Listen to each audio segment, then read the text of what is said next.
Today's broadcast is being brought to you by WokeSkipTracing.com. Look up phone numbers and email addresses with ease, with pricing as low as only 15 cents per match. Not per search, per match.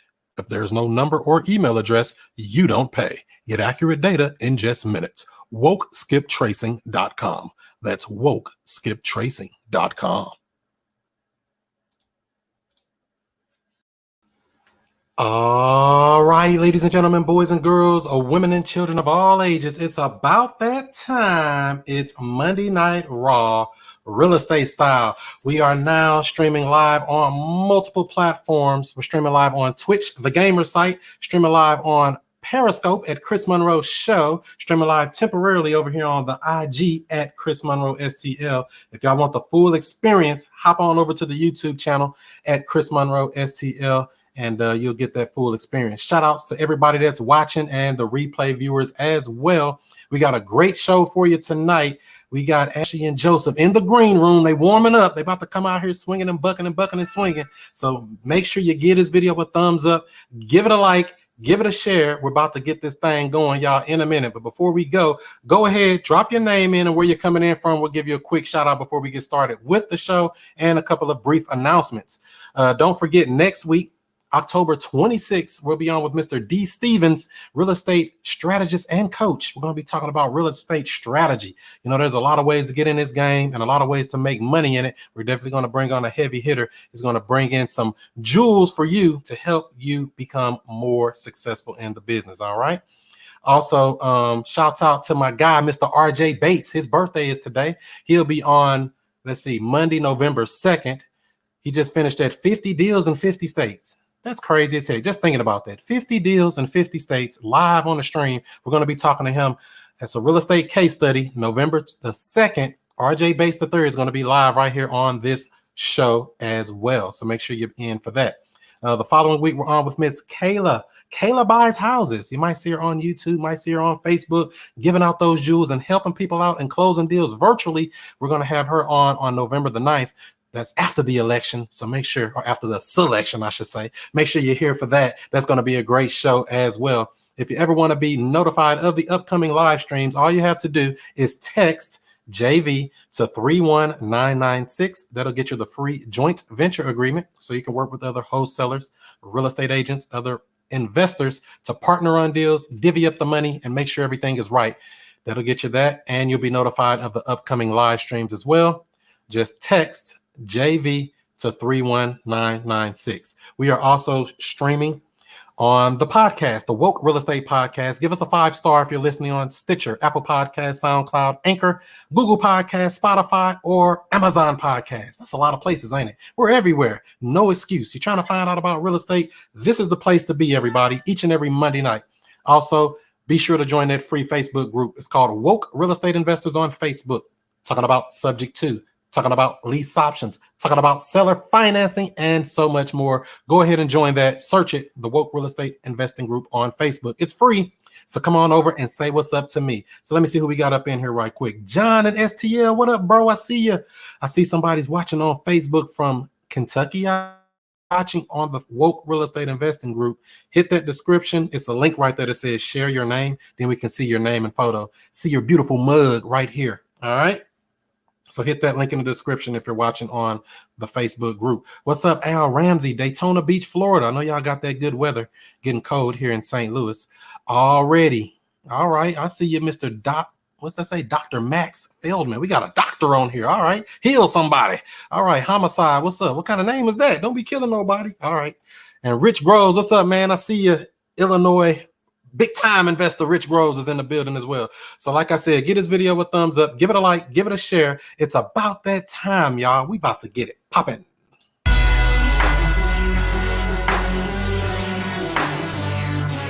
Hey, we here.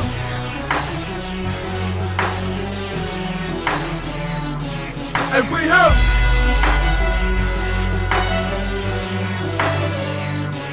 Hey, we here.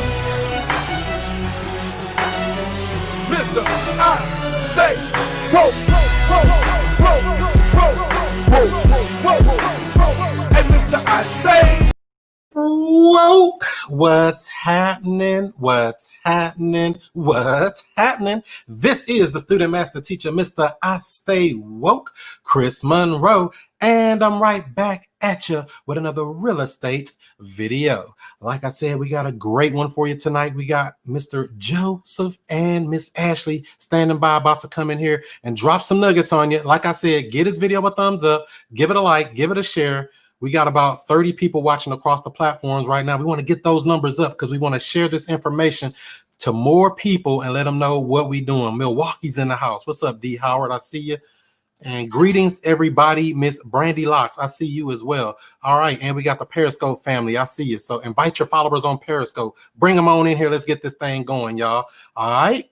He about to close his fourth property. Look at that. That's what I'm talking about. So without further ado, here they come, Mr. Joseph and Ashley. How you doing? And welcome to the Woke Real Estate Podcast. Thank you for having us, Chris, man. We definitely wanted to say thank you first and foremost for having us on the show. And we'll definitely make sure to provide the best information that we can to try to help your followers out, man. Because it's crazy. Starting off, man, we know that it's very difficult when no one wants to help you. But at the same time, man, as you progress and you become more knowledgeable, if you are a giving person, man, I say it's good for you to be able to reach back to help other people. Most definitely. Sankofa, go back and fetch. Reach out. That's right. That's right. Cool. So for people who may not know, tell us a little bit about your background, about your company. What did you do? How did you get into this business of real estate? So I start off. Ashley go first. Yeah, So I started off in real estate maybe 2 years ago. I had two partners, and the partnership didn't work out. It wasn't just the right time. So 2 years later, I'm in a real estate group, and this guy is like, "Hey, who's in Georgia? I have some off-market deals in high area codes. Hit me up."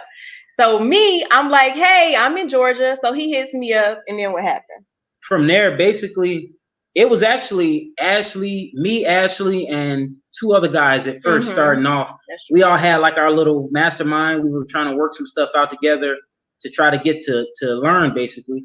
So the 100K Club conference event was coming up out in Las Vegas. So it's crazy. It's crazy and I'm not going to tell Ashley's side. I'll let her say her side. But I'll say this much. With Ashley, she had doubts about whether she was going to be able to get out there at the time. And I told her, I had a feeling. I said, I don't know what it is that's telling me this, but do whatever you can to get out there. I don't care what it is you got to do to get out there. Get out there.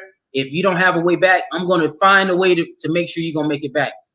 This is the thing that's crazy. When we went out to Las Vegas, I put the last little bit of money that I had up for a flight there, for the round trip, for the hotel. And when we got there, Ashley had one suitcase. She had one bag. I thought I was going to tell my story. My bad, everybody. Look. But basically, there were three of us who went there. Three of the four that were in the group together went to Vegas, and we all had the same room. I had one of the couches, the other guy had the other couch, and Ashley had the bed. 3 people in one hotel room, and it was that important to me that we all needed to be there to be able to make sure that we can soak up as much information at that event, because if one person didn't hear it, somebody else would have been able to have heard it. That's how we looked at it. So with that being said, of course, when we went to Vegas, we went there, we learned a good amount of stuff. We networked with a lot of people. And when we made it back to Atlanta, man, we just hit the ground running. But I'll let Ashley tell her side of everything with that. Let me shut up. Yeah, it was like, I think bills was due, so I had spent all my money still working my 9 to 5. You know how it is working paycheck to paycheck. So y'all, I was broke. Okay, I was to the point where we was on Skip Lag looking at tickets, and the tickets were like $38. And I was like, okay, if I do this ticket, I still won't be able to pay for luggage. Guys, I literally rolled like, I think 2 outfits up. And I just came, and I had no idea. I never met Joseph a day in my life, neither our other partner. I've never met him a day in my life. And I'm like, oh gosh, like I was just so scared, but I was like, Lord, you're talking to me. This is it. So I went out on faith, and we met, we clicked, and we were so hungry. Like all we did was talk about real estate, day in, day out.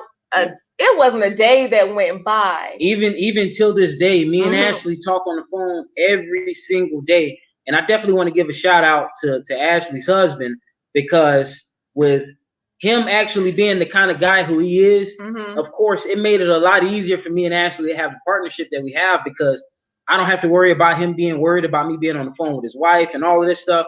We are like brother and sister. You know, we've been through the trenches and through the crucible with each other, through the fire, man. So at this point where we're at, of course, we're focused on now is scaling. We have it down to the point where, of course, we're consistently getting deals and we're making money.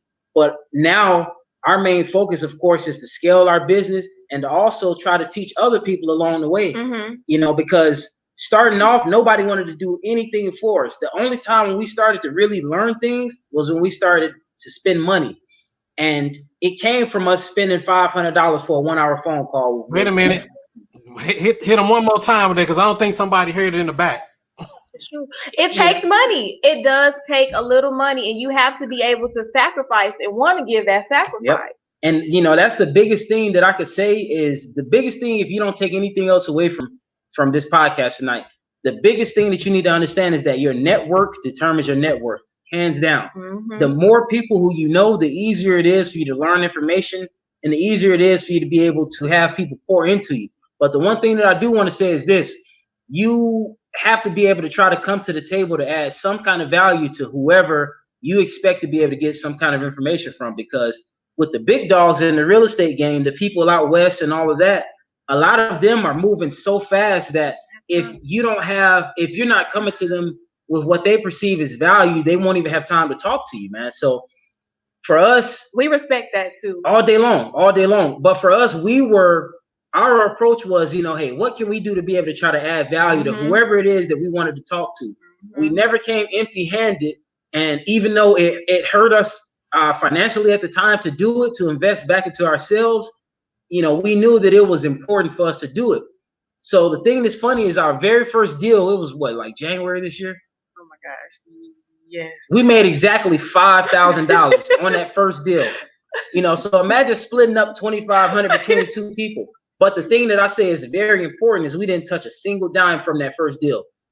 Before we even closed our first deal, we were sitting chatting constantly like, hey, look, when we close our first deal, what do we need to do to start actually investing this money into our business to make it grow? Let me tell you this, Chris. I'm going to tell you this because I was working at a clinic. My background is medical, right? So we decided that we was going to put all the money back into the business because that's the only way you're going to scale, right? So, hey, I was like, Joseph, let's go ahead and do it. Let me tell you. So we use Max's skip tracing company. Do you know Max called me? Oh, really? Max called me and I'm like, Joseph, Max just called me. He was like, okay. I was like, Maxwell just called me. And to be honest with you, at the time with me being like brand new with it, I didn't know who Max Maxwell was at the time. You was new. You know, I was really just still getting my feet wet. So when she said it, I looked him up. I was like, wow. I was like, yeah, that's crazy, man, for him to have called you. So his main question was like, why are you spending so much money? What are you doing? And you know, he was just like, what's your background? And I basically told him, hey, you know, me and my business partner, we're in this to win. So we're using everything that we made to invest back into our business because that's the only way we are going to scale. So every day, when I tell you every day for at least 5 and 6 hours, me and Joseph will be on the phone working together nonstop, looking for deals. Right. Y'all said a mouthful there. So yeah, shout outs to Max Maxwell. Shout out to PY out in the 100K club conference. I was out there too. I went out there. I spent about, I don't know, I was there for a week. I stayed longer than everybody. I spent about $3,000 there, but the good thing is I was playing poker and won about $3,000, so my whole trip was free. Wow. I'm in Vegas, baby. So yeah, shout out to them. You can't beat that. Yeah, you know, shout out to them. Ashley, you mentioned something here a second ago about your first partnerships didn't work out. Why do you think it didn't work out, and what is something that people can probably learn from that? Just know that every partnership isn't going to work out, and that's okay. My whole thing is, because I was the first one that kind of brought it up, and then once I brought it up, because I've always been intrigued with real estate. So we just all tried to do it, but check this out. We was all working at the same clinic, right? So I had my partner that was pretty much right beside me working in the back, doing clinical stuff. And then I had the front desk coordinator. Very good friends. I love them to death. They're like my little sisters. But it just wasn't working out. I think it was just the timing was wrong. And we weren't really bumping heads, so to speak, but I just think everybody was on different walks of life at that point in time. So we just decided to part ways. Part ways. There you go. Ain't nothing wrong with that, right? Did you want to add anything to that, Joseph? Absolutely. The one thing I can say is that, and Ashley always says that, I talk a whole lot. I do. I admit that. But with a business partnership, what I would say the best approach would be for all the new people getting started.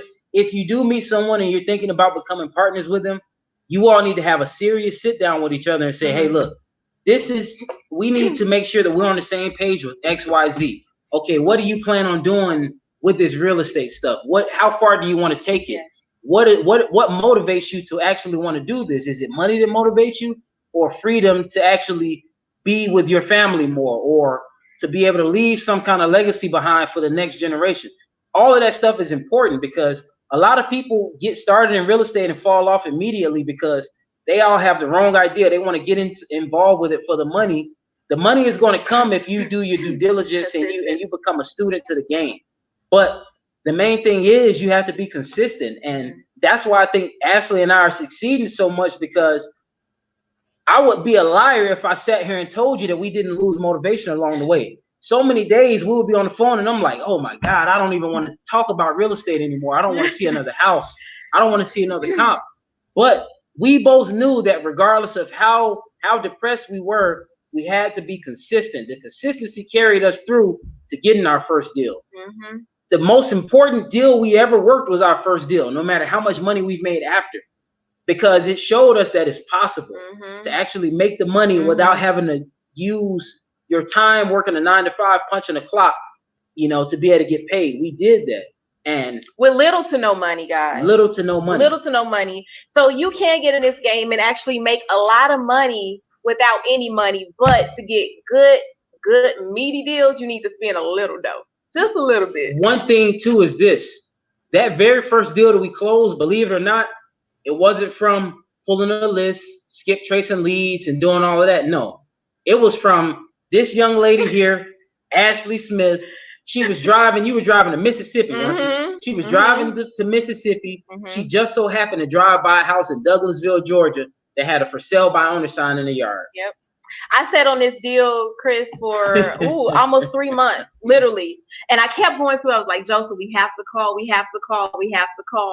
And every time we called, the guy didn't answer. And I was like, Joseph, we have to call. And finally, I was on my lunch break.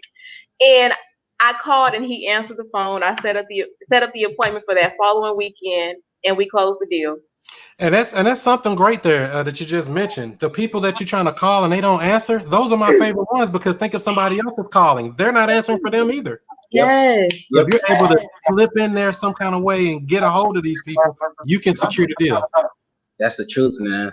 That's the truth. So we were definitely excited about the first deal, but I definitely want to reiterate to everybody, it was very important and crucial for us to take that money and reinvest it back into the business. Don't spend a single cent. I don't care if you make $20,000 in your first deal. Take however much you decide that you're going to budget toward reinvesting, reinvest that money, put the rest up to be able to have as emergency money for the unforeseen future, because BS happens, stuff happens, and you always got to be thinking about, what is it, Murphy's Law? If it can go wrong, it will go wrong. So you have to be thinking like that, Most definitely. And I agree with what you said. That first deal is the most important, because like my first deal was only $1,800. So y'all got more than me, yeah. But it makes it real. It shows you that it's serious, and before you know it, it's some zeros behind, and you're getting some bigger things. Yes. Same or less amount of work. So great. So the people that's watching here, give this video a thumbs up, give it a like, give it a share. Also, I wanted to ask you guys about marketing. How are you going about keeping the deal flow structure going? What are you doing to keep that pipeline full? Well, one of the main things that we do, we pull massive lists. I won't lie to you. We pull lists in volume, because of course, it's very important for you to understand what your KPIs are, and how many leads you have to go through before you get a deal. That's very important, because with us knowing how many deals we're getting per batch of leads, it's very easy for us to be able to guesstimate roughly how many deals we're going to be closing a month based off of the amount of volume that we're pulling in. I think that's what our main thing is just pulling lists. And that's pretty much it. So we have our VA. We actually have one VA that is phenomenal. He will actually keep these sellers on the phone for 10, 15 minutes, 20 minutes at a time. And that's how he closes those deals. It's very hard to find a good VA. Yeah. I'm telling you, we cycled through how many? Like 6 of them. Yes. We had like 4 of them working for us at one time. And the thing is, we started to really get an understanding and learn that a lot of them, especially through Upwork, and other platforms like that, they'll say one thing, and it'll be totally different once they actually start making calls. Yeah, this is a good little nugget for you all to be able to use. When it comes to you dealing with VAs, of course, they are not all made equal. Some of them you may have to pay $4 an hour and be able to get a really good one. Some of them, not so much. Some of them, you may have to pay $10 or $11 to get a really good one. But the thing is, with you dealing with these VAs, you need to be able to put them on a schedule, like a trial period, for you to be able to know very early if they have the potential right now to be able to actually close deals. That's important, because if you go months and months with them just taking money that you're paying them and they're not being productive, then you're kind of paying for nothing. So we learned that like the hard way. So what we had to experience is something that hopefully we can help other people to avoid. Listen, learn from our mistakes, guys. I'm a really big believer in that. Absolutely. So when it comes to those VAs or virtual assistants, so you saying you have them actually close deals, or they just doing the lead generation for you? Yeah. So right now they're just actually doing a lead generation, and we finish it out. Yeah, so we finish it out. And with the deal that we actually that you have us on here for, and I'll wait, of course, to go in depth about it until you bring it up. But we actually had our VA doing the talking and all that on that one. Mm-hmm. And then I actually went in person and got the contract signed, a paper contract in person. Usually we use DocuSign, but since I was going to the house for the appointment, I said, you know what, why not, man? Let me do this one in paper, because we don't usually do that. Mm-hmm. The thing is, you do not want to give them too much time, because if you give them too much time, they second guess. Baby, sign this contract right now in your face, okay? We almost didn't close that one. No excuse, no nothing out of here none of that. Right. We almost didn't close that deal too, which is crazy. Yeah, we'll get into it. We'll get into it. Yeah, go ahead, break that down for people who may not know. How was you able to get a gross profit of $14,000 on the deal you had no money in? How did that go? Pretty much. So where did that deal come from? We pulled a list in various zip codes. And once we pulled that was one of the lists that Ashley wanted to actually pull. She wanted to produce that list, so we pulled that list and we started mining the deals out of it. Mm-hmm. And when we came across that one, of course, we set up the appointment. I went by, took photos, and this is one thing I want to recommend to you all. When you go look at a house, take a photo of all 4 sides of the house from the outside, and within every single room, take a photo from the ceiling to the floor, every single room. Any detail that you can about that house that's any kind of damage or stuff that needs to be updated, don't be afraid to bring it up to the seller. Let them know, hey, I noticed that you have this gaping hole in the roof, and I can see the daylight outside from the roof. Let them know. Be respectful. Don't. Of course, you don't come off rude, but just let them know, like, hey, I see that you have a little damage on your ceiling right here. Was there some kind of tree or something that fell on it recently? Be inquisitive, inquire more about it, because that's a better opportunity for you to be able to ask for a price reduction if you decide that you're comfortable in doing that. Because trust me, the sellers know the various places in their home that need a lot of work. We'll have people say like, oh, yeah, electrical has been done. No. Mm-mm. We had some young guys bring us a deal about. I think we talked about $14,000.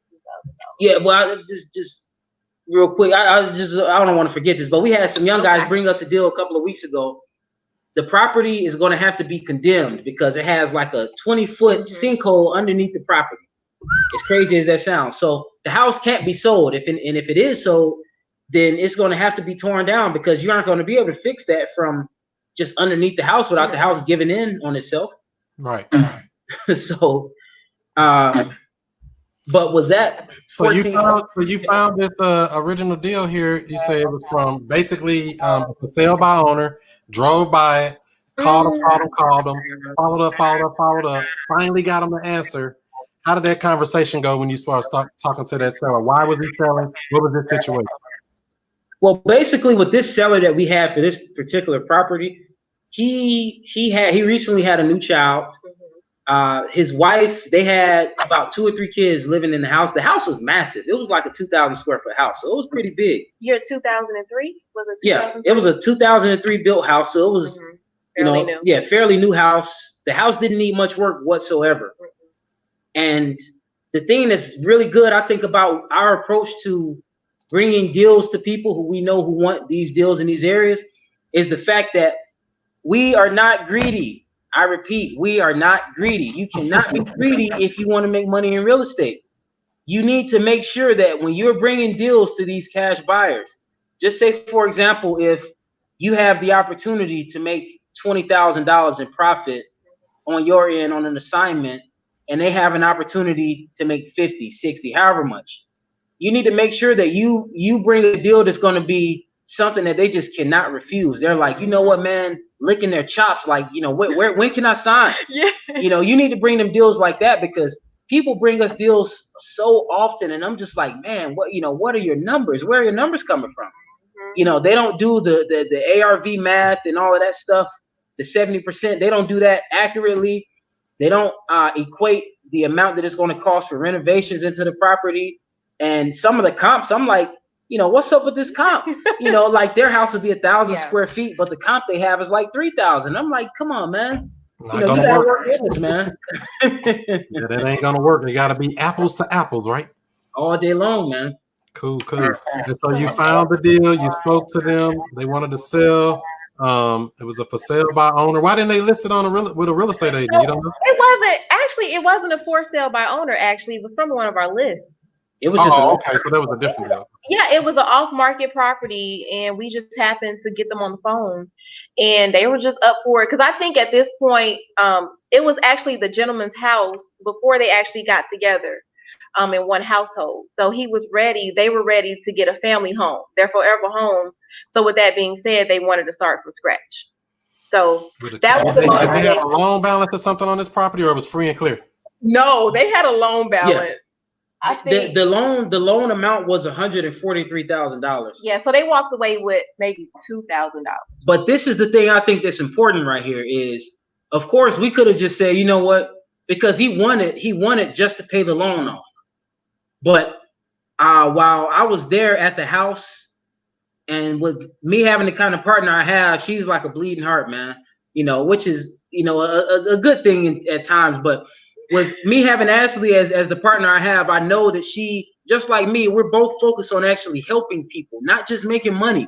So with that being said, with that property, we could have just said, you know what, let him walk away with nothing other than paying the loan off and him being able to go and get more debt to get another house. No, I said, you know what, this house is in really good condition. So instead of us giving you 143 for the house, we'll give you 146, just so he could be able to walk away with at least something in his pocket.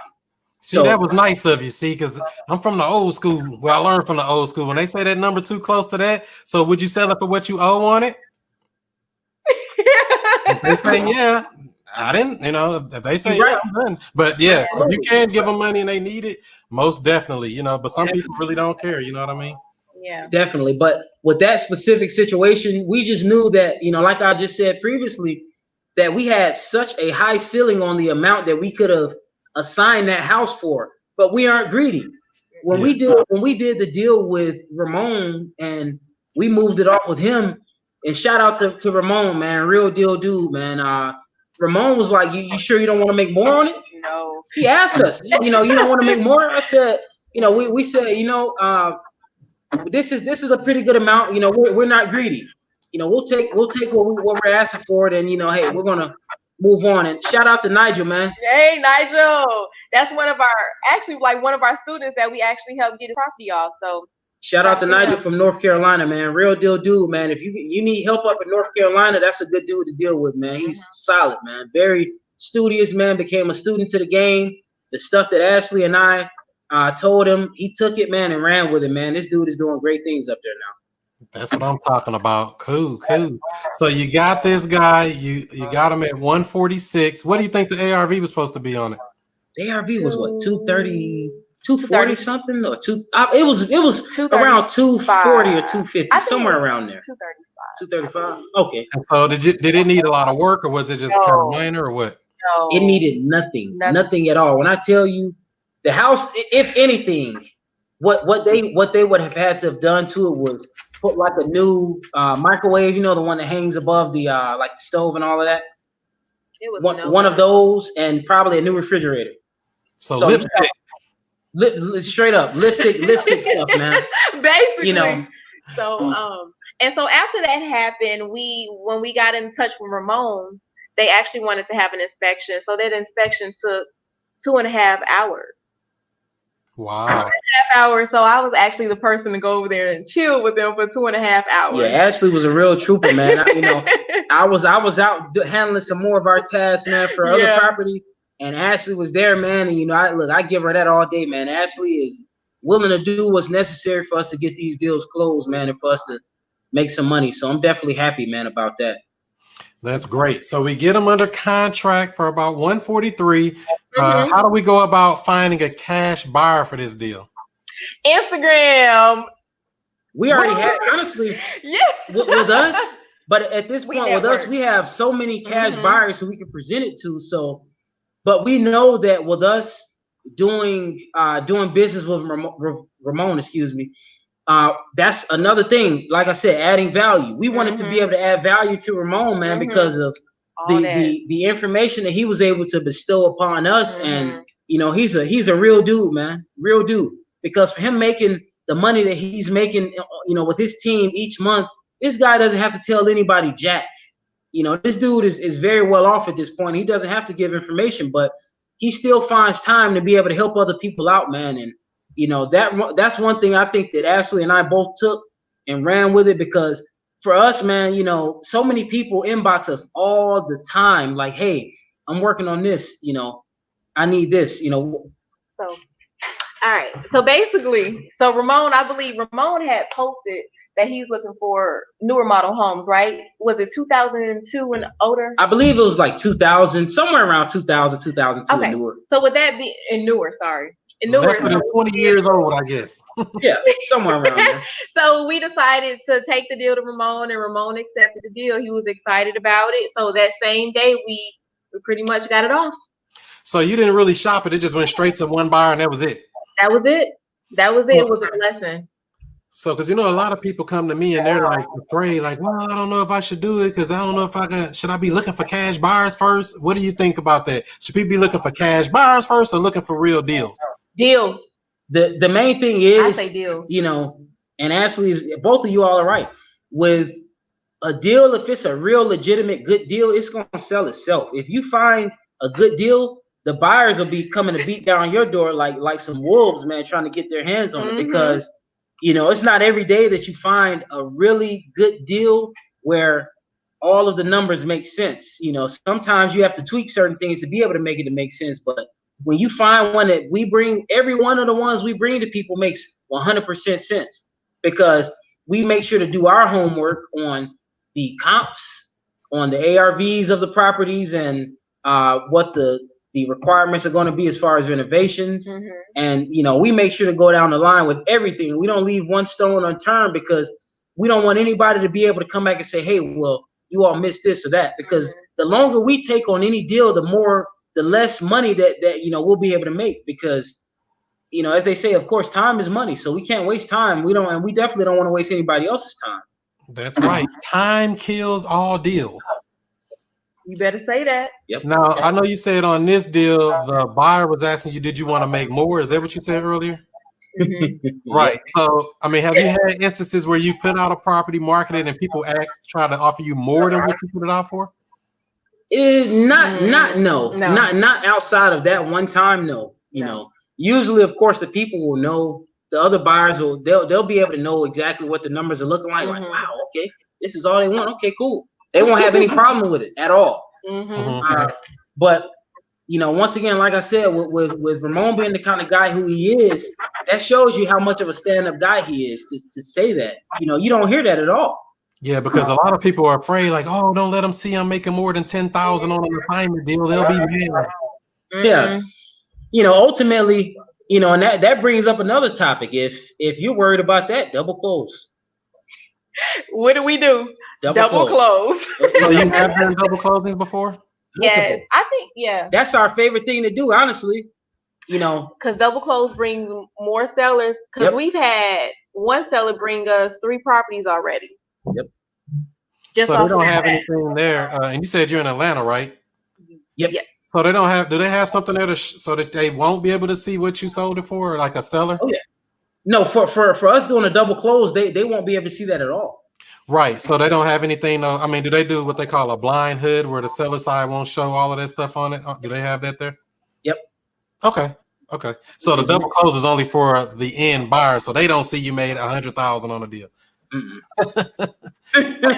Some buyers be like, "Oh no, man, you can't make that much. You're just a wholesaler." I'm like, "How you count your pockets, bro?" And that's for me. I look at it this way: you can do it 2 ways. If you have people who you're used to doing deals with, and you're bringing stuff to them constantly, they you build that relationship with them. They won't care what you're making on it as long as it's going to be a good deal for them. So you won't have to do a double close on that. And of course, the one thing I do want to say to people, of course, double close is double fees. So if you aren't willing to absorb that extra cost it is going to cost to close twice on it, it may not be a good option for you. But if you're going to make enough money and you feel that the buyer might be one of those people who will be counting your pockets, double close. Or the seller. Double close. I know that's right. So I know, I think I've done, well, it really wasn't a double close. We closed it and then sold it 2 weeks later, if that counts as a double close. I mean, we bought it and sold it 2 weeks later. That's about as close as I got to a double close. Okay. That 1031 tax exchange is going to be in effect with that one. Uh-oh. You're talking a whole nother ball game now with that, though. Way beyond. I don't want to go too deep. Okay. So make sure y'all give this video a thumbs up, give it a like, give it a share. If y'all have any questions about anything we're speaking about, drop it in the comments. We'll try to get your questions answered before we wrap this thing up. Now, you mentioned something earlier about using DocuSign and signing up digitally. Do you do most of your deals virtually or what? The vast majority of our deals are virtually. We've had, like I said, a couple of deals that we haven't had that were virtually starting off. But as of late, man, of course, as you know, virtually is the way to go.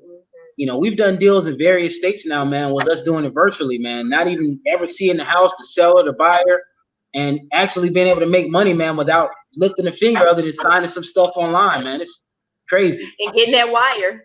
Hey. Yeah, a lot of people feel like I gotta run out to the house, and I'm like, no, I'm locking them up before I go see it. But I shouldn't tell everybody to do that. I'll tell you, I was that person at first, and Ashley had to get me out of it because you can be spending your time doing something else. So many other things. Honestly, at this point now, maybe working on another deal. If we do not have to go to the house, we don't want to go to the house. We don't want to see the house in person until it comes down to the point where it's getting inspected and someone wants to come and take a look at it once we have the end buyer set up. Other than that, we don't want to see the house unless the seller is insisting on us coming to see the house. Then, it's different. But outside of that, we don't want to see the house. We want pictures. So most of the time we ask for photos. Yep. And so they're really good about sending us over photos so we can get a better look on the house. So. Most definitely. Because people ask me too, have coronavirus affected your business? I'm like, no, I came in the game virtual. See, I came in, my first 3 deals were virtual. I never met them people. I wouldn't know them if I seen them right now. So I'm like, what am I running out the houses for? Once I found out you can do it from the comfort of your own home, I said, this is my type of business right here. See, at the beginning of COVID, it affected our business in a positive way because with a lot of the people who were kind of skeptical about wanting people in their homes that they didn't know, we just used that as an opportunity to say, hey, just to add into our spiel, like, hey, look, due to COVID, we want to protect our employees and we want to protect you as well. So instead of us sending someone out to take a look at your house, we would prefer for you to take pictures from the ceiling to the floor, all 4 sides from outside, etc. And if we had any other questions about some of the photos that they sent or that they did not send based off of us looking at them, then we would just ask them for more stuff basically and go from So there. you telling me you got free boots on the ground? There you go. Cool. So virtually. So what are some of the things that I know you said earlier about partnerships and stuff didn't work out. What are some other trials and tribulations you've overcome in your real estate experience so far? Closing attorneys. Oh, Look, we had one deal that was sitting on their desk for like 3 months. It took like 3 months to close this deal because of the attorney's office, though. Not us, not the seller, not the buyer. We were all ready to go. The money was there, everything. I was just like, oh my God, man. They almost messed it up for us. Man, our buyer wanted to pull out of it. I was like, we had to really just sit down and rock the baby to sleep to convince him not to pull out of that because he already had the EMD down and everything, man. We were just like so frustrated with it, but at that point, since we already had escrow open through them, we were like, what can we do? We don't want to start all over again with another attorney's office, so we went with it, but we never went back to him. Never. Yeah. So closing attorneys, title companies, yeah, because I've been through like 9 or 10 different title companies here, and like 1.5 or even halfway decent. That's bad to say that, but I'm just keeping it real. I'll be like, man, y'all messing my money up, man. We got a couple of really good ones that we have in Georgia who we use now. We don't use anybody else because we know the ones who we do have are like on point, and they're like squared away all the way. I had a bad one sit up there and had the buyer and the seller in the same room, and the seller telling them, yeah, I went and took that motorcycle out the garage, and we supposed to be buying a house as is with everything in it, don't take nothing else out because the house was really trash. And this dude had told my buyer that I took the motorcycle out the garage. I'm like, oh my God. Now he looking at me like, man, I'm supposed to got everything, man. And see, that's the thing. We had a deal that we closed recently, and our seller was there, and usually for us, our buyers never show up in person because they just wire it over because we deal with a lot of corporate entities like on a larger scale for selling it to them.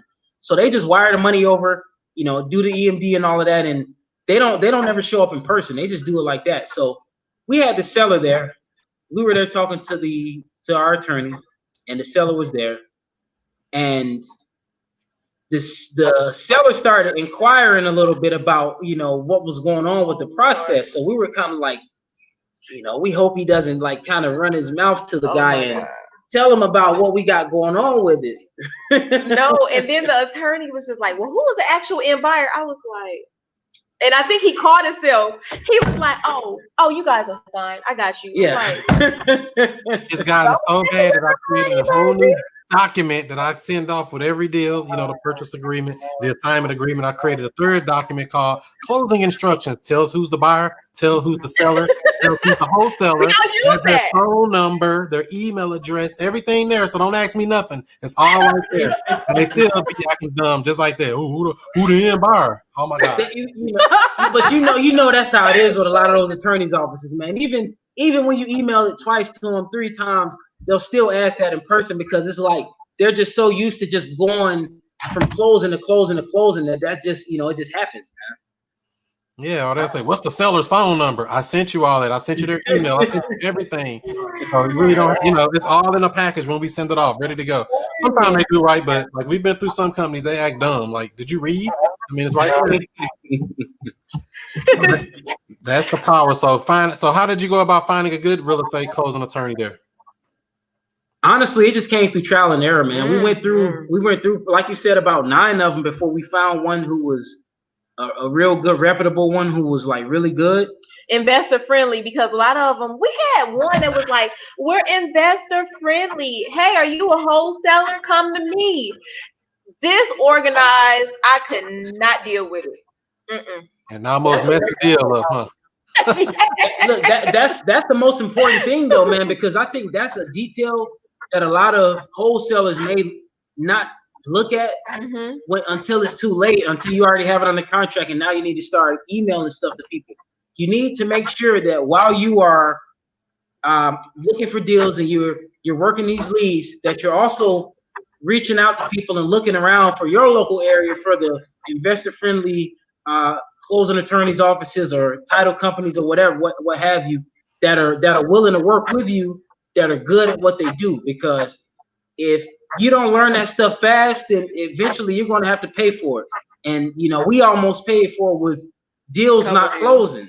$5,000-$10,000 deals not closing, which is a significant amount of money to lose after you put all that time and effort into making sure you build a rapport with the seller, etc. It's something you just cannot let happen, man. And another hack that we used before was social media. Look where everybody else is closing and write those closing attorneys down and just call them up, Yep. And just kind of ask questions, general questions, to let you know if they're a good fit for you or not. That's one of the easiest ways to network. Mm-hmm. And to find out. Right. You got to see what's going on around you. So let's see if we got a couple of questions in here. If y'all have any questions, drop them in the comments here. We'll put them up on the screen. Also, if you want to jump in the live stream, you can actually do that at wokerealestate.com. If somebody wants to actually come on camera and ask a question, if you're high speed. If not, just put it in the comments. So let's see here. We got Al Ramsey says, Ashley and Joseph, great stories and love y'all energy. Wanted to know if you've done any creative deals. If so, what was the first experience like? Okay. So at this point, we honestly haven't really had to get too creative with it, because the majority of the deals that we've come across, man, has just like been on a silver platter. Not necessarily just something that was given to us, but through us going through our trial and error up until this point, a lot of the times the stuff that we know that we could potentially come across, we know how to avoid it just based off of us just experiencing as much as we've experienced up until this time. But we've had a couple of potential creative deals that came across that just weren't a good fit, so we had to let them go because the people weren't motivated. We had one where a guy just was not motivated. He was like, well, I don't want you all to do this. This is what I want you to do, blah, blah, blah. And he wasn't willing to work with us. So we were like, hey, we want to be able to try to help you to save the house. But at the same time, man, you have to be willing to participate and help us to help you. But the guy just didn't want to do it. So I think that was our we had, actually it was a while ago, we had a pre-foreclosure. And that was going to be one of our creative deals. The thing was, they actually wanted to rent from us. So they wanted us to buy the house and they wanted to stay in the house and rent it. I'm like, oh, okay. No. Yeah, I don't know. A lot of people like that stuff, but I'll be kind of like, nah, if y'all didn't pay them, what make you think you're going to pay me? Exactly, baby. I need my money, okay? That's important. So. Yeah, makes sense. So yeah, because we when it comes to these creative deals, every lead that comes in, we screen them to say, would you consider taking a monthly payment until we pay you off in full? They're either gonna say yes, no, or what are you talking about? I mean, and it's just part of our natural screening. What do you all do with the people who want too much? Do you just refer them to a real estate agent, follow up with them, or what do you do with those dead leads? We follow up with them. Yeah, with the people who want too much, and it really all depends though, because depending on the area, the market that it's in, because we do have a couple of really good realtors who we work with, so we'll give them stuff that doesn't necessarily fit our model, and of course they bring off-market deals to us first before it actually gets to the on-market status.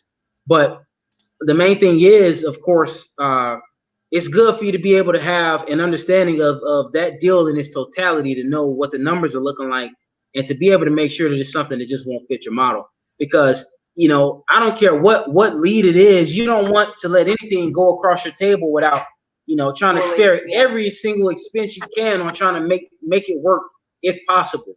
If it's just something that just won't work whatsoever in any way, even with creative financing, etc., then if you have realtors who you're used to working with, bring that across to them. They'll be appreciative. They'll bring you deals. They'll do stuff to make you money as well. So that's something I think that's important. And of course, that just falls back into, you have to network. You cannot go through this and succeed on a massive level without eventually running across a realtor. It's not going to happen. They're everywhere. In some way, shape, or form, you're going to have to deal with a realtor. So it's good, I think, for you to be able to present that to them, like, hey, I'm going to benefit you, and you can benefit us. This is what we would like to try to have through a realtor, And what would you request of us? What do you want us to do to be able to help better assist you? Work it that way. For you to come at that approach like that, I think that'll be the easiest way for you to be able to make those types of connections. Great. That makes sense. When it comes to you talking to like sellers and things like that and trying to get them down on the price to where it makes sense for you, what are some of the tips and tricks and strategies that you use to get it down to that number you needed to be? One thing that we like to do, of course, is when we speak when we speak to the sellers, we make sure just to be able to give them, and it all depends on what kind of seller it is, of course. But with a lot of the people that are real analytical, I want to know this, and this about the process. We give them cold hard facts, and we just put it right there for them to be able to see it. Because a lot of people, I think, they need to see it to believe it, to know what their market is looking like. Because they don't know. Most people don't know. They'll say, well, my neighbor sold his house down the road last year, and I want $200,000 for my house because my neighbor sold his. Well, sir, ma'am. Excuse me, but you can say, well, hey, I understand. I understand that your neighbors, they sold their house for whatever amount of money, but because the thing is, they don't know. They don't understand how real estate works. They'll see a house on the market and they just feel like their house is worth just as much, and that's not how it goes. Yeah, and with that, we'll let them know, like, hey, potentially in the future, if you put a good amount of money into updating your property, it can absolutely sell for somewhere around that price. But we make sure to let them know, like, hey, this is what.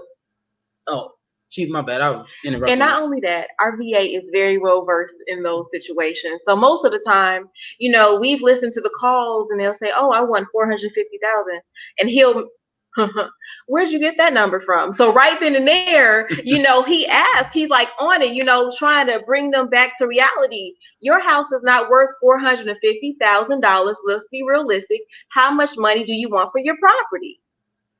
That's And then that's what we work with. So in actuality, once it gets to us, like our VA, he accepts the call, he accepts the sellers, he tries to, dig in on their pain points, try to really see if they're motivated or not, and he'll be like, I don't think they're serious. That's just how real he is. He's like family. So, Is he in the Philippines or where is he at? Yeah, he is. Mm-hmm. He is there. So he'll actually, he'll write the seller's name, what is it, the ARV, the asking price, and the bottom number that they'll accept, what type of renovations is needed and things like that. So when it comes to us, it's really broken down in a way that we can actually understand and know if it's a good deal or not, or if he needs to just follow up with them in a month or so. So you saying that this, so the virtual assistant does all the screening, they check out the ARV for the property, they basically hand it over to you on a silver platter. Pretty much. But once we get it, we actually do our own due diligence on our end. And of course, it wasn't always like this because we didn't have the systems in place to be able to do this.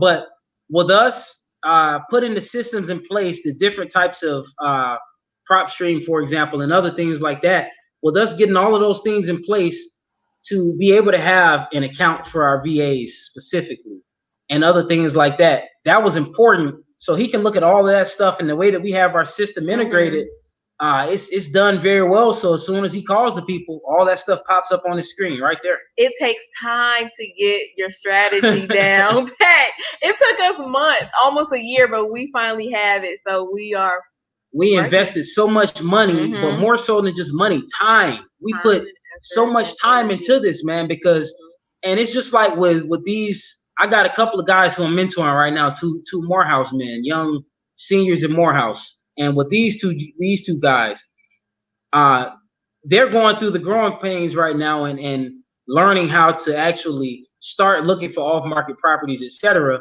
And they're just really getting to see, like, man, it's not easy until you start to get an understanding of it. But I explained this to them. I said, what did you think it was going to be? You thought it was going to be easy? The stuff that we're going to teach you, that Ashley and I are teaching them, is to be able to do in 1 month what people take an entire year to do in the workforce. The average person is going to take a full year to make $40,000 or something close to that. We're teaching you how to do that in a month. In a month. That's something that's, you got to put a year's worth of time into that 1 month to be able to make it happen.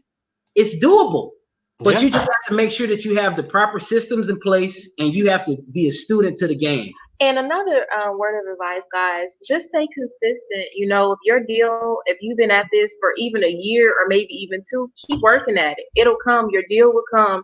Everything is not microwavable. Everybody wants everything instant. That's just not the way the world works.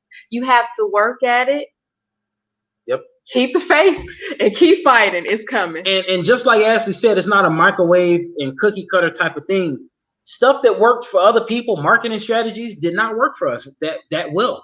Like, what is it? RVMs? RVMs didn't work for us. Text blasting, that didn't work for us at all. We spent so much money. Really? How did that not work? It didn't work. It's like most of the best deal off of RVM. Really? but see, it's funny to this day.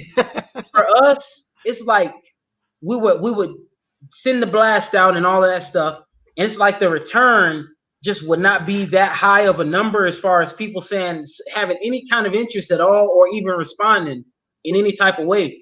But the thing is, of course, as we started to have, we knew what we needed to do. Mm-hmm. The cold calling is what made us the most money till this day, because ultimately, when you master being able to get on the phone and talk to these people and build that rapport, etc., I think that's like the most basic thing for you to do, because text messaging didn't always exist, you know. So that's the way. I think that's the very basics that you need to understand as a person getting involved with this. You need to learn how to do them all if you can. Mm-hmm. Learn how to get on the phone with the people first, though, because if you're able to sit there and run your mouth like I'm doing right now and just talk people's ear off, yes, and you know, get them talking. And it's not mainly about you talking; it's about you saying what's necessary to get them talking. And listen, say what you need to say, build that rapport. You know, have them talking, and you know, eventually you'll be able to have them eating out of the palm of your hand. You know, but ultimately you're going to get cursed out, you're going to get hung up on, and you know, no, say it ain't so. People ain't like that. You know, and Ashley and I would sit there on three-way at the very beginning when we started. We would sit on three-way. No. Listen, they do not. The sellers do not like him. He talks way too much for them. I'm gonna tell you right. I would starting off. I would get cursed out all the time. Mm-hmm. But it took that to be able to start to understand what was needed to be asked of the seller when you get them on the phone. How to be able to match their energy level when you get them on the phone. And you know, it brings up another thing. One of our VAs, man, who we had to get rid of. She was the sweetest lady in the world. But she just wasn't a good fit for us. We had a guy who ended up having a property get moved over to him through the whole probate process. I believe it was his uncle or his dad who passed away. And she said, "Hey, is Mr. Smith available?" And he was like, well, nah, Mr. Smith isn't available. You know, he's been dead for almost 3 years now." And she said something along the lines of like, "Oh, okay, so, you know, are you trying to sell the house?" And we were like, no. I mean, she was like a robot. I was like, we got to talk to her. Like, she was straight to the point. She messing with our money. We got to talk to her like immediately. I mean, I wanted to give her another chance, but she had to go, baby, because she was a robot. Hold on.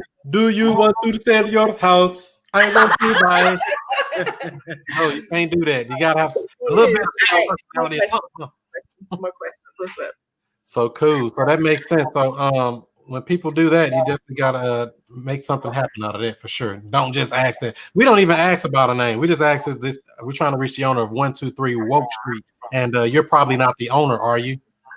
Yeah, I know what you need. You want to know I'm gonna write that down, Chris. What you know?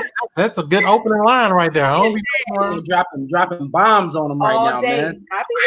Somebody has that thing too where they said something about you know, Mr. Smith died 3 years ago type thing. I was like, yeah, don't do that no more. So let's do it. He said, I just sold my home. Good one there, Bandit X. He sold his house. Tell Ashley to hit Nika up. You know somebody named Nika? I know what they saying. You know what they say. Skip past them, man. Come on, man. Keep it PG, y'all. How much and how do I connect with you? So what's your social media and stuff like that? People that want to connect with you after watching this replay or the live.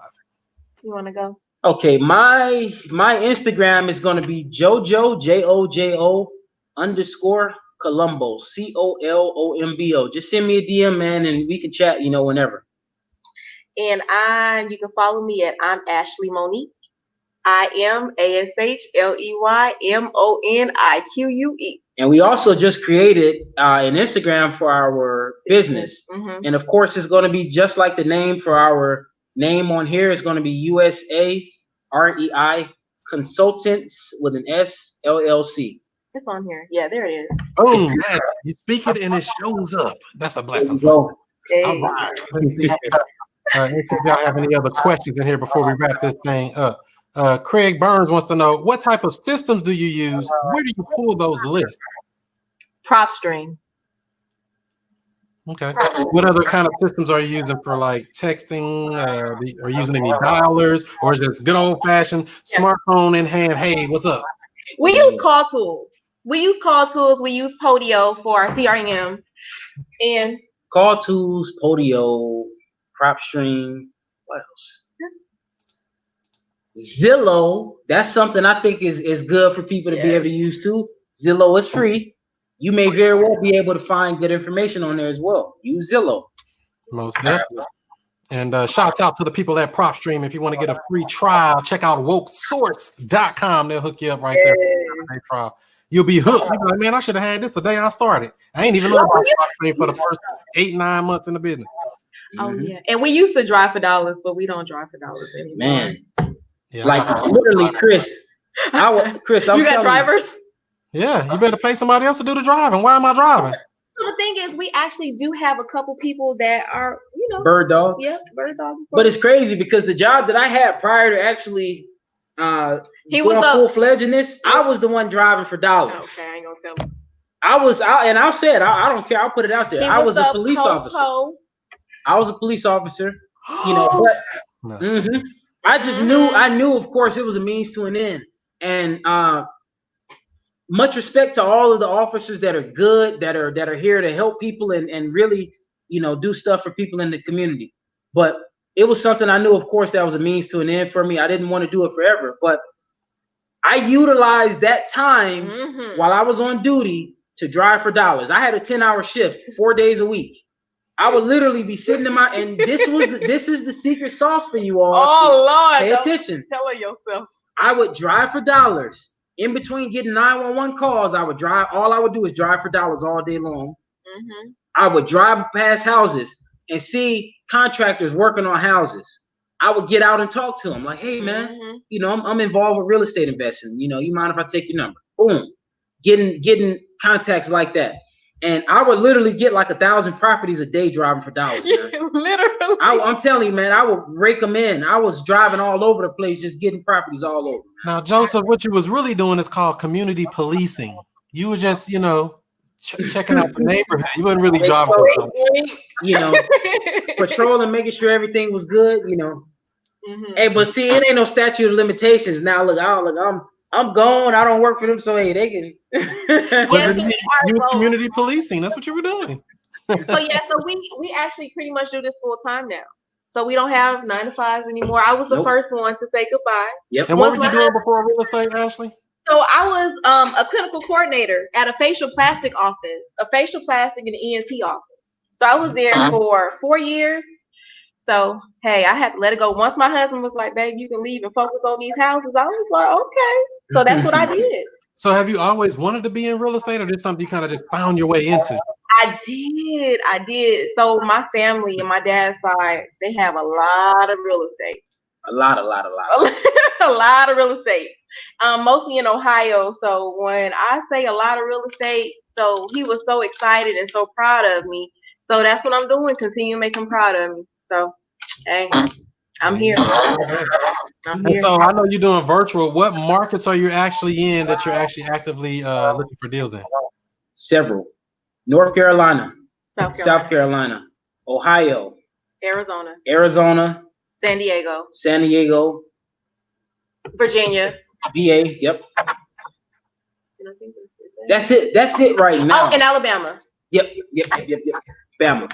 What you doing out there in Arizona with the guru capital of the world? You don't supposed to be out there. Right? Look, we want in. It's open. That's all that is. We want in. We need a piece. I'm gonna get the people that's not picking up for them. I know that's right. So they like, I don't want that 12,000. That's too little. I'll take it. Right. Cool. Let me see what we got here. Somebody else just put something. Here in San Diego. Look at that. We got somebody, Nina. It's Nina. Listen up, San Diego. a girl in the group. What's up? She's out there in San Diego. So you got some boots on the ground right there. Look at that. Yeah, so I'm about to look her up. Hey, Nina, Ashley will send you a message through Facebook so you'll be able to have her contact information. And of course, with you having her contact information, you have access to me as well. Both of us are like Siamese twins, man. I'm telling you. My little brother all day. Yep, Nina's one of my students. She's trained by the best, so she'll be a good help for you. Hey, there you go. All right, big up. So cool. Let me see here. Any other questions y'all have on here before we wrap this thing up? I think I skipped up some stuff. Yeah, living life. And another thing I can say about the list pulling, just to add more on to what was it? My guy Craig Burns, what he said. When you pull lists, do it within reason, because starting off, if you don't have money, dude, don't spend your rent money or your bill money on pulling a list and just thinking something's gonna miraculously happen. It just doesn't happen like that. Not for most people. You know, you may end up being one of the lucky few, but yeah, be smart about it, man. You know, if you have to make a sacrifice to work some overtime and get more money up to be able to.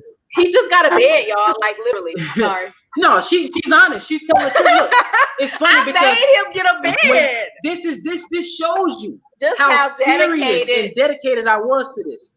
When I moved from my last apartment complex I was in, he threw away everything. Downtown Decatur, I threw away because I just wanted a new start, man. I threw my bed away, I threw my couches away, I threw it all away. So moving into my new place, I was literally sleeping on the floor. I cannot make this up. I was sleeping on the floor because I was like, look, it's that important for me to put every single dollar that I'm getting, into our business. All of the money I was making, because I was living rent-free as a courtesy officer, being a police officer. So I was putting all my entire checks into the business. That's all I was doing. Mm-hmm. Every single dime I was putting it into the business. That is how you win. If you're not willing to sacrifice that for your business partner, your family, whoever, what you got to ask yourself, what are you willing to sacrifice and give to succeed? Yes. We are a unit, like literally. Straight up. What I have, he has, vice versa. I was eating noodles, and I'm not ashamed of it. I still eat them. Day. Yeah, I ate some noodles last week. They still good to me. They delicious. Look, because when you're on that road to success and on the road to scale and grow your business, you have to be willing to take those sacrifices, man, to be able to miss out and starve before the harvest, man. Because it's coming. We eating now. You one deal away from changing your life. That's true. That's right. Step on into here. What kind of books, podcasts, and other resources do you recommend for people to get their mind right to get into this real estate business and or entrepreneurship? I recommend Chris Monroe's podcast. Hey. Another good podcast I can definitely recommend is Max Maxwell's. Some really good books for you to read. One of the books that I read starting off that got my mind wrapped around this was The Richest Man in Babylon, written by George S. Clason, or Clayson, however you said. Really important book. How to Win Friends and Influence People by Dale Carnegie. Of course, Rich Dad, Poor Dad by Robert Kiyosaki. What's another one? How to Think and Grow Rich. That's one of the most, I think that's the most important out of the list. Think and Grow Rich. And you can listen to that. I love listening to it when I'm driving. Think and Grow Rich is a very important book because I think mainly because it teaches you that your subconscious mind is very crucial in you being able to put yourself in a mindset to be able to actually grow. Because if you tell yourself like, dang man, I ain't, I can't succeed. I won't make it. Then you won't make it. Your mind does not know the difference between you feeding it good information and you feeding it stuff that's detrimental to you. Yep. So don't never doubt yourself, man. Make sure that you always like, you know what? I may not have it right now, but when I get me a boss partner like Ashley Smith here, I'm going to make it happen because great minds think alike. We're always on the same page, and we don't do anything without knowing that this is something that we need to be doing that's going to make our company better. Another podcast I love listening to is Earn Your Leisure. I listen to them a lot. Yeah, EYL. That's a good one. Earn Your Leisure. They got entrepreneurship in general. They do a little bit of everything, right? Lamond Allen asked, "How did you start? Excuse me, in a new market?" market? I'll bring them up because let me see here. How did you start in a new market? We just started. You got to just look. You got to pull lists and network in other areas. And just I'll give you this because some people may say, well, it may not be that easy. It may not be that easy to start networking in another area until you start doing deals. Yes, but it's easy for you to be able to get a subscription to PropStream, even if you got to work a little bit of overtime with your job. Get a subscription with PropStream. 7 days free with Chris. 7 days free with using Chris Monroe's link that he has. And with that, when you pull that list, get it skip traced and start making those calls. Even if it's up in Ohio, even if it's in St. Louis, you may be able to work hand in hand with Chris. He's in St. Louis, and Lamont actually bought a house from me. What are you talking about? There you go. So you have to be able to utilize this network because with this man having this platform that he has and having the connections and making these deals that he's done, you really think that he's going to turn you down if you're bringing an opportunity to him to be able to add value to him and for him to pour into you? He won't. We won't.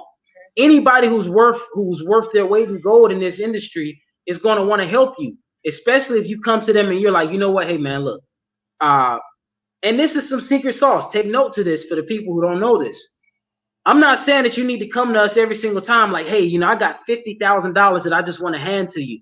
Teach me everything you know. No. But for you to show that you have a willingness to invest into us in any way, shape, or form, that's going to make us want to help you that much more because we're like, you know what? This person understands how it works with networking and being able to pour into someone else and add value to them. They understand how that works. Off top, that was the thing I think that helped us the most starting off with this because we knew that nothing was going to be free. When I tell you the people who helped us, we probably had 3 people at most help us with anything. When I very first got in and I started working with Ashley, like when I tell you we were lost, we were more lost than found. We didn't know, we didn't know which way was up, man. So we had to pay, and of course, guys, invest in yourself. I mean, hey, invest. It takes money again because you're looking at these people that spend years learning these systems and building their systems and just getting all the knowledge. Of course, you're going to have to pay for that, and you have to be okay with that and understand that everything isn't free. That's it. And I'm speaking into existence, right? Yep. I'm speaking into existence. When Chris Monroe has his event that he's gonna have one day, letting all of the investors come to it, that's the time for you to be able to get in the building and network with people. There you go. Get you your LLC or whatever. Bring you your business cards. Chat with people, network, and get some money. Come on, Chris. Hey, we want to speak. Most definitely, because I mean, like you were just saying a second ago, Joseph. There's a lot of people that they just got to step up to the plate. People hit me up all the time. Yeah, I want to get in the game. I say, all right, come to my office tomorrow at 12. Oh, well, let me see. Well, I'm done talking to you, man. You playing around. You ain't serious. I'm like, where I got to be at? I understand if you got to work or something going on, but you would be amazed at how many people say, oh, yeah, I want to do this. And you give them an opportunity. They just flop it up all the way together. So, Excuses, Chris. Excuses. I don't do excuses. Not at all. Tell you. I've never made an excuse to Ashley and vice versa. I'll be honest with you. She's hard on me. Very. Yeah. But the thing is, with Ashley, if it's something I messed up, I'm like, you know what? I messed up, man. Look, I'm sorry. Look, this is what I'm going to do to start working on moving forward with this. I'll tell you, as a matter of fact, the very first house we got under contract, it was a deal that I messed up. I take full responsibility because we had the house locked up too high. It was not going to sell.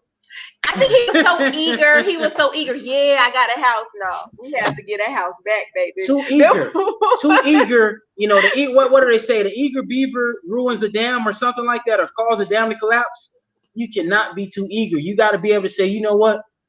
I'm gonna make it. I'm gonna make sure this deal makes sense. And if it doesn't, I'm gonna move on to another one. The formula. Just follow the formula, guys. All That's day. it. I just had to tell one of my students that I'm like, don't sound like a needy buyer. Like, I gotta buy. Ooh, I gotta get that house. If they feel it on you, you messed up the whole deal right there. Just sounding All thirsty. day. All day. Never be a thirsty buyer. All right, so cool. Any other let's see here, closing statements or anything y'all want to make before we wrap this thing up? I know you gave your social media handles and stuff. And what are you working on as far as the future? Are you planning on doing more wholesale deals? Get into the creative stuff, buying and holding, fixing and flipping. What's the future look like for you, REI Consultants LLC? Our main focus, of course, is fix and flip and buy and hold. Of course, we're still looking for property. So if you are able to find something that is a good deal, then we are willing to buy it. But the main thing is it has to make sense. So, please don't bring something to us with a $20,000 ARV and you trying to sell it for $25,000. We're gonna look at you like you're crazy. So and also, guys, we do want to help you actually close deals like we did with Nigel. So you guys, hit us up if you think you have a deal, and we'll work through it with you. We'll be on the call with you every step of the way. If you want to do a 3-way call when you actually cold call the person to speak with them. If you have any questions about price reductions, things like that, we'll walk you through it through a JV though. Okay. Yeah. A JV contract will be signed, but however, we love helping others. And the main thing, like with Ashley saying that, the main thing I can say is this, because you got a lot of people in this industry that are not trustworthy. So, be warned that you need to make sure that, the people who you're going to be dealing with, it all needs to be written in ink, because even with people who we know, we've done deals with family members and friends. We always make sure it's on the contract, because regardless of us being related or being really tight and cool, I want to be able to make sure that you're going to feel warm and fuzzy and feel comfortable about doing business with us, to the point where you don't have to worry about, I don't have this on the contract. They may try to take this deal from me. No. So what we say is this: do not bring it to us unless it's on the contract, because we don't want you to not feel comfortable, A, and B, we want to make sure that you did things the proper way. But if you don't have a deal on the contract and it's a very hot lead and you know that it's something that's going to work and you feel that you may need more assistance with it, and you don't want to mess it up, you can bring it to us. Yes. You can bring it to us. We're not in the game for taking deals from people and screwing people over. The people who have done deals with us, who we've helped, you can ask any one of them. They'll tell you. A perfect example, Nigel in here, you can ask Nigel. We've talked about other deals that he's had that weren't on the contract. Initially, he eventually, of course, got them on the contract, but that weren't on the contract. We talked to him about it, and he wanted to know how we felt about it. Of course, we built that trust with him based off of us doing deals with him. But with that being said, we always made sure to reiterate to him, like, hey, we don't want you to feel uncomfortable in this at all. We want to make sure that you have it on the contract, so you can be the one, to make sure that you're not, in a situation where you're going to have a setup where you feel like someone's trying to get over him. Yeah, you don't want to feel like you're taking advantage of me, man. I ain't know, man. And Andrea wants to know, well, run down that list of places you're willing to work in and do deals in again. Anywhere. Worldwide. Let's do it. If you got something in Vietnam that you need, so hey, holla at us. Let me stop. You see, we the Philippines. We all know somebody in the Philippines, right? We're gonna be taking a trip over there soon as well, man. Oh, really? Philippines, absolutely. After this is done. Awesome, man. After COVID. Yep, after COVID, we're going. After COVID. So you're gonna speak that into existence all day. You out of here. So before I let you go, I did want to ask you, what are some mistakes you made that you've learned? I know you said earlier there was some issues with title companies, but what are something you've actually done that you feel like that was something that other people could learn? Not using the formula. Yep. That's one of the most important things.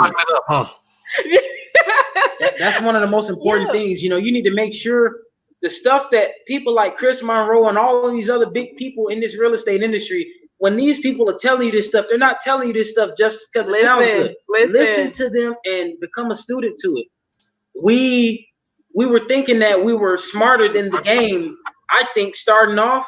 Mm-hmm. And that was something that could have been to our detriment, because we could have been ruined before we got started. Mm-hmm. So be a student to this. Don't think you know anything. Always. Because I don't care if you're one of the biggest people out in Arizona doing this. There is something that you can learn still in doing this. Stay open-minded always. And always come into the situation knowing that you're expecting to learn something from somebody else, because you never know what the next person may know. You may see me walking down the street in some jeans or something, in a t-shirt, and not know, that I do this. Or, for example, I see, that's a real good marketing thing for Chris right there with the I Buy Houses hat.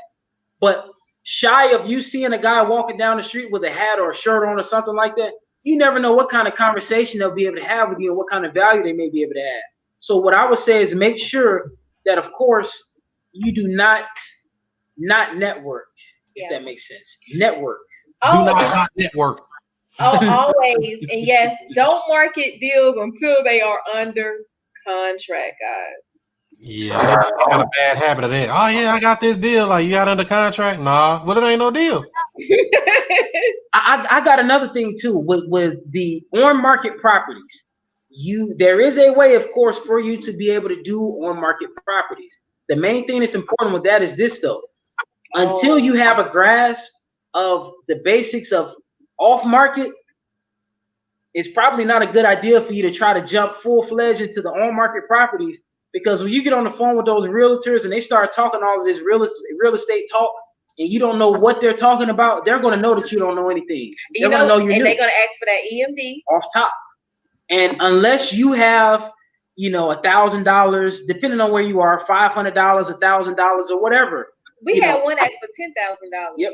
Immediately, he wanted the check.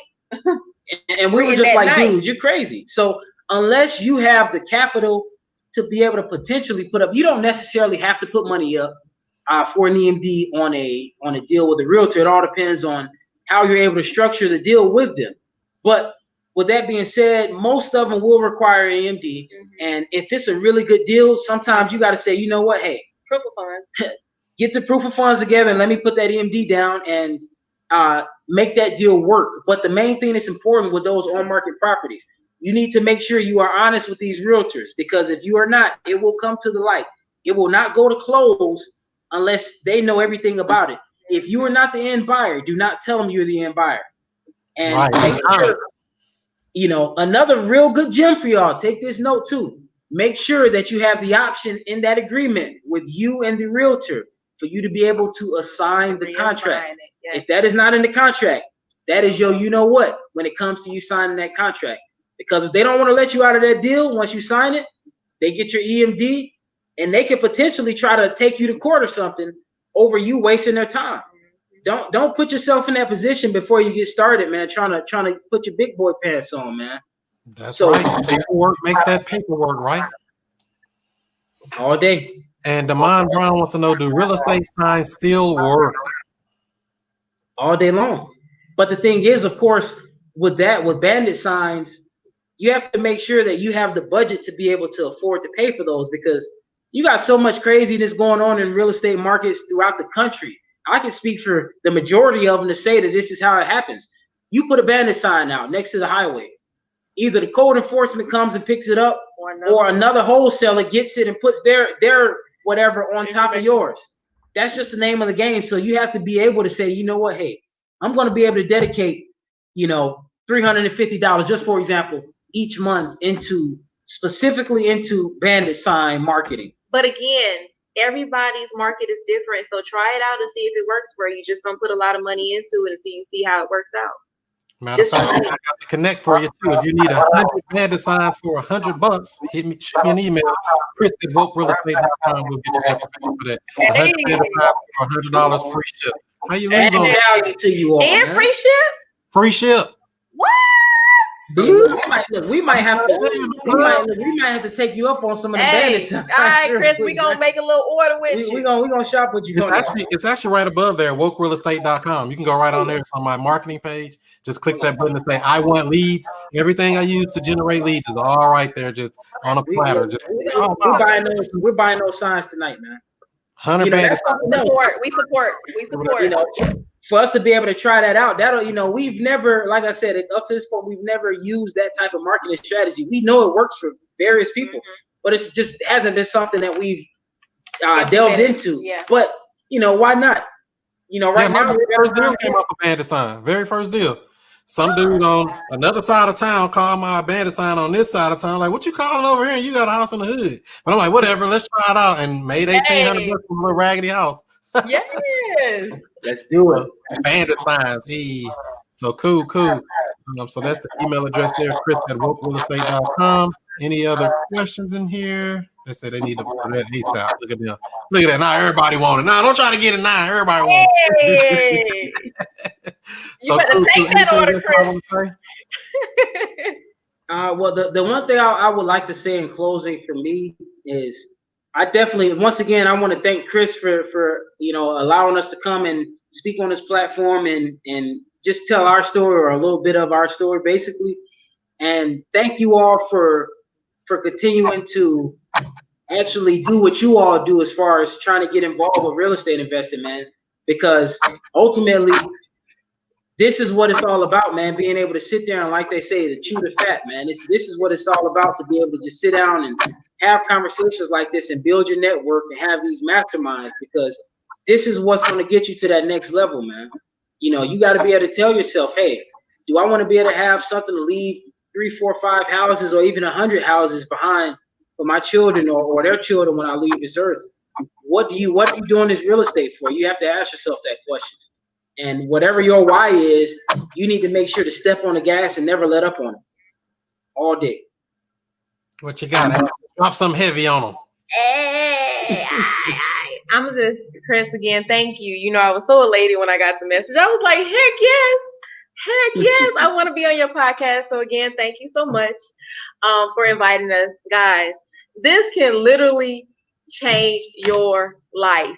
You can make your year salary literally in 1 month. A month. You can do it. If I can do it, if we can do it, you can do it. Fire that 9 to 5. Listen, so guys, believe in yourself. Make sure you have a great support system, even if they don't support you and what you're doing and they don't believe in it. Do it anyway. You want to keep quiet until you get your first deal. That's all good and dandy. Again, your closest family, not all of them are going to believe in you. Until they see those checks. Until they see your checks. This is the last thing I'm going to say. I promise you. I'm done talking after this. If y'all don't remember anything else, make sure to please keep this in you all's heads. Think about my voice in your head when you hear this. Mm-hmm. Make sure, I don't care what it is that you face in this real estate investing industry. I don't care what it is. You're going to face adversity. You have to go through the pain before you can actually reap the benefit. So make sure that you stay consistent. I don't care how many times you fall on your face. Make sure to fall forward instead of falling back. That's true. That's right there. Yeah. So I would say, and work at it every day, guys. Every day. Every day. I need to make this Okay. She already quit. She already quit her job. Yeah, I'm telling you, shit. We was out of there. We fired them folks quick. And drop your info one more time. How do people connect with you on the social media platforms? And we can't type. Or wherever you want them to contact you at. Is there a way for us to put it in there? Yeah, if you just type it into the thing, I can put it up on the screen. We'll definitely put it on there. Okay. Most definitely. So yeah, and people connect with you guys. Good quality people. You need to be surrounded by good people. They're right in Atlanta, the hotbed. A lot of people be scared to invest in Atlanta because they're like, oh, I can't do nothing here because it's too competitive. Please. If y'all need help in Atlanta, reach out to us, man. We'll be able to get you some money in your pocket, man. What people fail to realize is competition in everything that you do. That's right. But at the same time, you're only competing with yourself. What is it? Exactly. Because I don't see no competition. I'd be like, shoot, the only competition is me doing what I need to do. So most definitely. So all the people that's watching or listening on the replay as well, make sure to give this video a thumbs up, give it a like, give it a share. Let me see if I can put this in for y'all. Oh, you put it in the private chat, but let me do I'll copy and paste. Thank you. All right, let's do this on my next one. Let's put it in the YouTube. And boom. There's their Instagram handles right there. Go follow them on IG at I am Ashley Monique and JoJo_Colombo on IG. Follow me on Instagram at ChrisMonroeSTL, just like any social media, everywhere at ChrisMonroeSTL. And I think that's gonna do it. I need help in St. Louis. Hit me up, Charlotte. Where you at? Where you at? I'm right here. I'm right here. Chris Monroe STL. I'm right here in STL. You playing around. Don't be playing around out here. Come on, hit that man up. All right, family. Thank y'all for coming on. All right. Thank you. Peace. All right. That's how we do it, family. Right here, each and every Monday night, 7 o'clock Central Time, 8 o'clock Eastern. Make sure you're tuned in. You get your pen, your pads ready. If you got to watch this on a replay, start over from the beginning. They dropped a lot of good jewels in here, and it should be something that could be able to help a lot of people out. You know, don't ever feel like you cannot do this business. You know, it's if you work in sales or you working for somebody now and selling their stuff, if you got any kind of sales and marketing background at all, even if you don't have any, you can do this because that's all it is. It's sales and marketing. You can do it. So like I said, don't forget to follow me on all social media outlets at ChrisMonroeSTL. That's Snapchat, that's Twitter, that's Instagram, that's Facebook, that's YouTube, that's TikTok, hip hop. You don't stop. Rock it to the bang bang, biggity bop. We're everywhere, worldwide at ChrisMonroeSTL. And don't forget to join that free Facebook group. It's called the Woke Real Estate Investing Group on Facebook. Talking about subject to, talking about lease options, talking about seller financing, and so much more. Check it out, Woke Real Estate. You can Google it and you'll say, man, you got a lot of information. And don't forget, you can also get over 250, I believe, free videos at wokerealestate.com to teach you everything from the rooter to the tutor when it comes to real estate. No excuses. The contracts on there, the cool gear on there like these hats, I buy houses and more, and the coaching. Get the information for all of that and more at wokerealestate.com. All right. And don't forget to give us a 5-star rating if you're listening on the Woke Real Estate podcast as well. We need those 5-star ratings. That helps us move up in the algorithm. And be back with us next Monday night as we're on with Mr. D. Stevens, real estate strategist and coach, talking about that real estate strategy, creating those creative real estate deals that we all want to know about. Be on here next week for that. That'll be a great show. The following week, we're on with Mr. RJ Bates III. Just finished doing 50 deals in 50 states. Do you think he went to 50 states to see all those houses? Heck no. It's called virtual, baby. Come check us out Monday, November the 2nd with RJ Bates III. And we're going to go over that case study on how he did 50 deals in 50 states. And that's just crazy to me, just to even keep saying that. 50 deals in 50 states. Basically every day on that phone, busting it out live. So we're going to have him on as well. The 9th of November, we're on with Miss Kayla. Kayla Buys Houses. She's doing virtual deals as well. We bringing on the heavy hitters, and we got some more coming up for you as well. So if you want to be notified of any of these upcoming shows, all you have to do is text JV to 31996. That'll get you the free joint venture agreement to help you work with other wholesalers, real estate agents, and other investors. And you'll be notified of these upcoming live streams as well. Just text JV to 31996. Take a screenshot of this. That'll help you out as far as working with others so you can get you a good partner as well and put them on some paperwork because, you know, that paperwork makes that paperwork. The broadcast is brought to you by wokesource.com. Get you more leads than you can handle. You don't have to drive for dollars or none of that stuff. Just get it all. Pull a list at wokesource.com. Get you a free 7-day trial there. Then get your skip tracing done at wokeskiptracing.com. Get the results for as low as 15 cents per match, not per search, but per the match at wokeskiptracing.com. And if you need the contracts, the cool gear, or the coaching, wokerealestate.com. All right. So I think that's going to do it. What's up, Charla? I see you. Let's see here. Thank you, Chris, for always connecting us with amazing people. That's right. You got to be surrounded by killers like we was with them sharks around us a minute ago. That's what we was around. Sharks. Get around you some sharks so you can become a shark and get this money. All right. So hopefully you all have a great day. Thanks for all those who gave me that birthday shout out on Saturday as well. Lucky Libra's in the house. Mine was 1017. So that's how we're going to do it, family. I will catch you on the next time. So with all that being said, do what you do. Be who you be. And I'll see you before you see me. Peace out.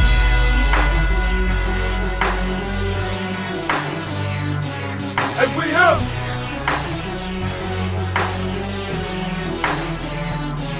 And we have.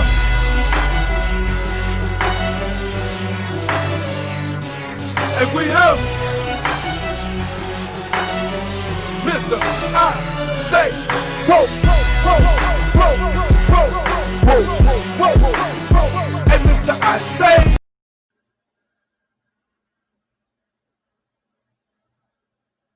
Today's broadcast is being brought to you by WokeSkipTracing.com. Look up phone numbers and email addresses with ease, with pricing as low as only 15 cents per match. Not per search, per match.